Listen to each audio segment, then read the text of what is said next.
I remember at the very beginning of the pandemic, it was like mid-March 2020, and I was about to go into production for my very first feature film that I was writing, directing, and acting in. And if y'all remember, the stock market crashed, things were really unstable financially, and all of our investors pulled out.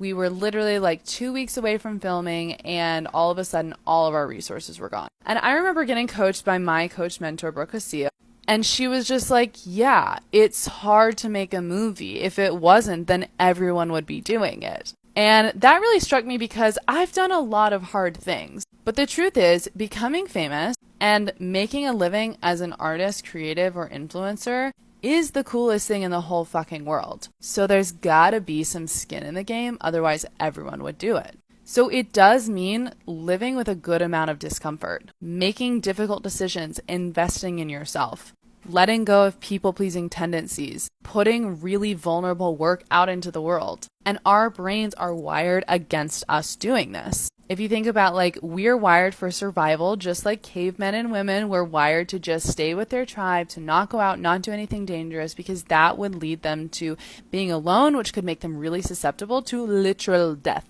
That was a really great survival mechanism that did keep us alive, but it also is keeping us playing small. So if you want to know the difference between the people who actually create fame and the people who don't, it's not their talent, it's not that they were born special, it's that they learn how to overcome that primitive part of their brain and to feel safe being seen in front of millions of people. When you feel safe being in front of millions of people, that is when you have the it factor, or what I call celebrity energy.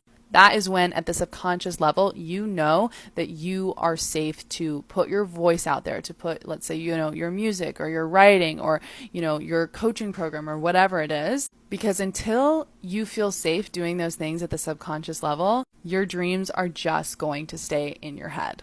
But if you're having a moment where you're looking around at your life and just being like, this is not it, I know that I am meant for something more. And especially if you feel like you've done everything, you've tried everything, but you can't get yourself in front of those people, you've got to rewire your subconscious brain.